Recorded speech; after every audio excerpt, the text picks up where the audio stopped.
মিতা চক্রবর্তীস ওয়ার্ল্ডে সকলকে স্বাগত। এখন শীতকাল, শীতকাল মানেই পায়েস পিঠে খাওয়ার সিজন। তো আজকে আমি রান্না করব পাটালি গুড়ের পায়েস। এটা কিভাবে রান্না করলে একটুকু ছানা কাটবে না দুধটা, সেটাই তোমাদের আজকে দেখাবো। তোমরা ভিডিওটা পুরো দেখো এবং যারা আমার চ্যানেল পেজে নতুন তারা অবশ্য আমার চ্যানেল সাবস্ক্রাইব করবে এবং দেখো শীতকালে পাটালি গুড়ের পায়েস কিভাবে রান্না করলে একদমই ছানা কাটবে না, সেটা আজকে আমি তোমাদেরকে দেখাবো রান্না করে। তাহলে চলো। আমি 1 লিটার দুধ নিয়েছি, তোমরা তোমাদের পরিমাণ মতন দুধ নেবে। দুধটা আমি জাল করতে বসিয়েছি খানিকটা জাল হওয়ার জন্য। এবার আমি নিয়েছি 2টো এলাচ 1 লিটার দুধের অনুপাতে, এবং এলাচটা থেতো করে নিয়েছি। আর নিয়েছি 2 মুঠোর একটু বেশি গোবিন্দভোগ চাল, ভালো করে ধুয়ে রেখেছি। আর কিশমিশ দেখছো আমি সেটাও ধুয়ে রেখেছি। আর গুড় আমার পরিমাণ মতন, আমি যতটুকু মিষ্টি খাবো বা যেটুকু পায়েস করব সেই মতন কিন্তু গুড় নেব। দুধটা জাল করার সময় আমি এলাচটা দিয়ে দিলাম, তাহলে দুধটা উতলে পড়বে না এবং দুধ জাল করার সময় একটা সুন্দর গন্ধ বেরোবে। এলাচটা দিয়ে আমি দুধটা বেশ খানিকটা একটু জাল করে নেব যাতে দুধটা একটু ঘন হয়। এরপর কিন্তু আমি যে চালটা, গোবিন্দভোগ চালটা আমি ধুয়ে রেখেছিলাম, সেই চালটা কিন্তু আমি এই দুধের মধ্যে দিয়ে দেব। 1 লিটার দুধে আমি 2 মুঠোর একটু বেশি চাল নিয়েছি। এবার তোমরা যে যতটা পায়েস করবে সেই অনুপাতে, সেই দুধের পরিমাণ অনুপাতে তোমরা চালটা নেবে। চালটা দিয়ে আমি বেশ ভালো করে জাল করে চালটা সেদ্ধ করে নেব, যাতে চালটা ভালো করে সেদ্ধ হয়। চাল সেদ্ধ করার সময় কিন্তু কোনো মিষ্টি দেওয়া যাবে না, তাহলে চাল কিন্তু আর সেদ্ধ হবে না। চাল সেদ্ধ হওয়ার পরেই কিন্তু আমি এই পায়েসে মিষ্টিটা দেব। দেখো চালটা এবার আমার সেদ্ধ হয়ে গেছে।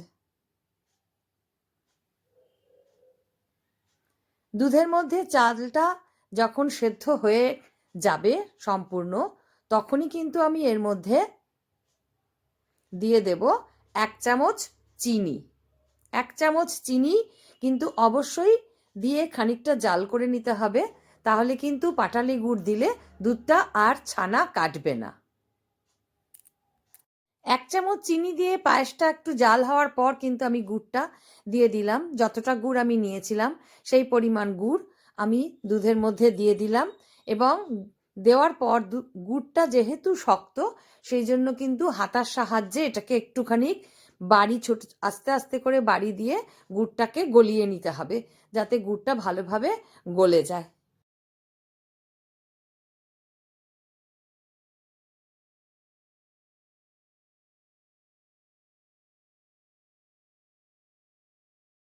এবার কিন্তু আমি গুড়টাকে বেশ করে গলিয়ে নিয়ে খুব ভালোভাবে জাল করতে হবে, যাতে দুধটা ঘন হয়ে যায় এবং পায়েসটা খুব সুন্দর হয়। যেহেতু আমি এখন মিষ্টি দিয়ে দিয়েছি, তাই কিন্তু পায়েসের এই চাল গলে যাওয়ার আর কোনো সম্ভাবনা নেই। শুধু দুধটাকে ঘন করতে হবে যাতে পায়েসটা খেতে টেস্টি হয়। সেই জন্য কিন্তু বেশ কিছুক্ষণ ধরে দুধটাকে জাল করতে হবে, আঁচটা একটু কমিয়ে দিয়ে। কম আঁচে রান্না করলে রান্না কিন্তু অনেক সুন্দর হয়। এবার দেখো আমার এটা হয়ে এসেছে। এবার আমি কিশমিশটা, যেটা আমি ধুয়ে রেখেছিলাম, সেটা আমি দিয়ে দিলাম। পায়েসটা যখন অনেকটা ঘন হয়ে আসবে, তখনই কিন্তু তোমরা ধুয়ে রাখা কিশমিশটা এর মধ্যে দিয়ে দেবে। দেখো পায়েসটা কিন্তু আমার হয়ে গেছে, গুড় পুরো গলে গেছে, একটুকু দেখো দুধটা ছানা কেটে যায়নি। তাই পায়েসটা রান্না করার সময় প্রথমে অবশ্যই একটু চিনি দিয়ে নেবে, তাহলে পাটালি গুড় দিলে কিন্তু ছানা কাটবে না। পায়েস হয়ে গেছে, আমি গ্যাস অফ করে নামিয়ে নিয়েছি। এবারে আমি নামিয়ে নিলাম পায়েসটা। পায়েস কিন্তু সবসময় ঠান্ডা হলে তারপরেই খাবে, গরম পায়েস কিন্তু বিষতুল্য। তাই পায়েস পিঠে সবসময় ঠান্ডা হওয়ার পরই খেতে হয়। এটা রুটি দিয়ে এবং মুড়ি দিয়ে, লুচি দিয়ে, সব কিছু দিয়েই কিন্তু পাটালি গুড়ের এই পায়েসটা খেতে খুব ভালো লাগবে। ভিডিওটা তোমাদের কেমন লাগলো? তোমরা এইভাবে পায়েস রান্না করে খেও এবং আমাকে জানিও কেমন লাগলো। যারা আমার চ্যানেল পেজে নতুন তারা কিন্তু অবশ্যই আমার চ্যানেল সাবস্ক্রাইব করবে। ভালো থাকবে। দেখা হবে নেক্সট ভিডিওতে অন্য কিছুর সাথে।